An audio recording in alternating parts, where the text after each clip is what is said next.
Assalamualaikum warahmatullahi wabarakatuh. Bismillah, alhamdulillah, wassalatu wassalamu ala rasulillah sayyidina wa maulana Muhammadin ibni Abdillah wa ala alihi wa sahbihi wa mawalah, amma ba'd.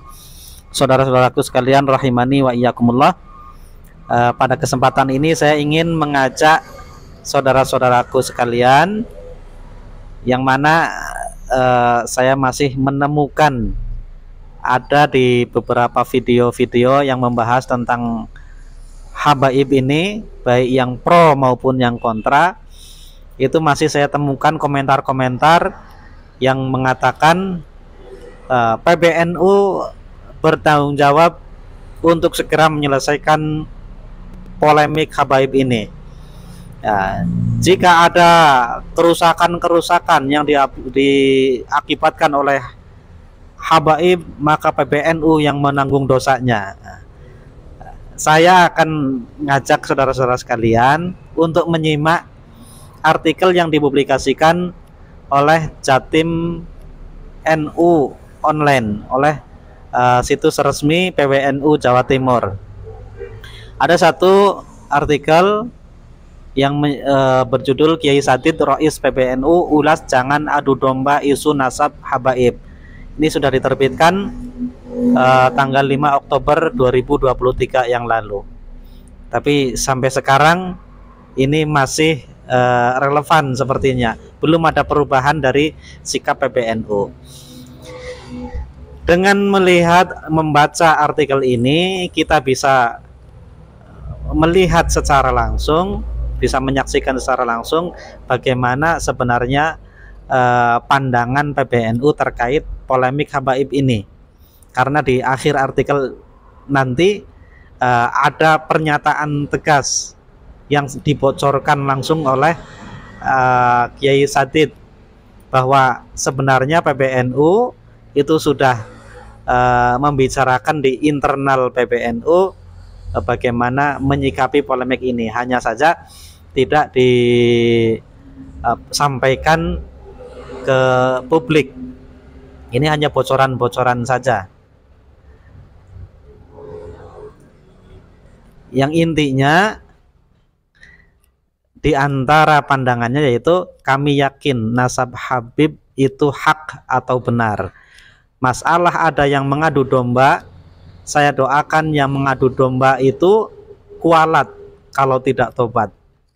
Ujar Kiai pengasuh Pondok Pesantren As-Sunniyah Kencong Jember ini.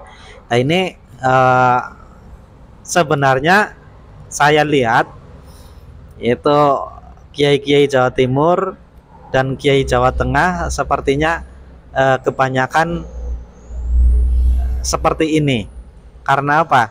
Karena saya sudah mengecek PWNU Jatim Online. Saya cari artikel-artikel yang menyinggung tentang polemik Ba'alawi, ternyata tidak ada. PWNU Jateng juga saya cari-cari artikelnya, tidak ada satupun artikel yang membahas tentang polemik Ba'alawi ini. Hanya PWNU Jawa Barat. Di PWNU Jawa Barat online ada opini, itu pun hanya opini. Opini bukan dari ketuanya, tapi dari wakil Khatib Syuriah. Wakil Khatib Syuriah. Nah, seorang kiai di Cilengsi, Bogor. Beliau berpandangan juga kira-kira agak berbeda. Beliau berpandangan bahwa secara ilmiah nasab Ba'alawi itu terputus dari Kanjeng Nabi Rasulullah SAW. Akan tetapi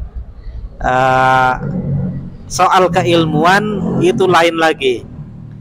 Beliau meyakini bahwa nasab Ba'alawi itu terputus secara ilmiah, tapi dari sisi keilmuan, ilmu yang dimiliki oleh kalangan Ba'alawi itu kita masih ambil faidahnya.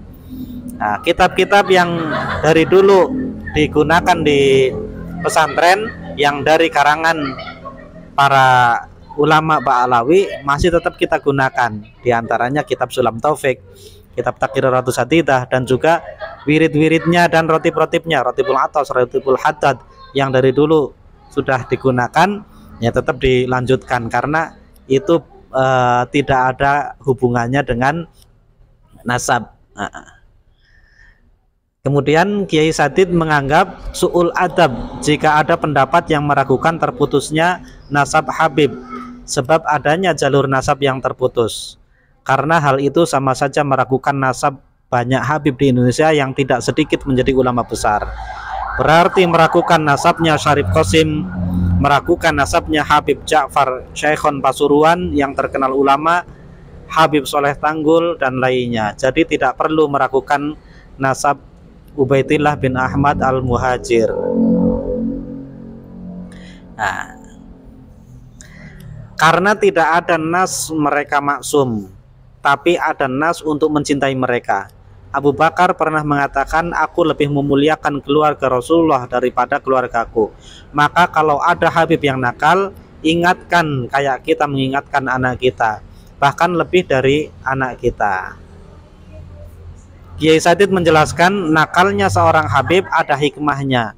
Para tokoh thariqah kebanyakan dari kalangan habaib, yang artinya jika seorang Habib itu kalau mau belajar tawaduk sedikit saja, itu mudah menjadi wali.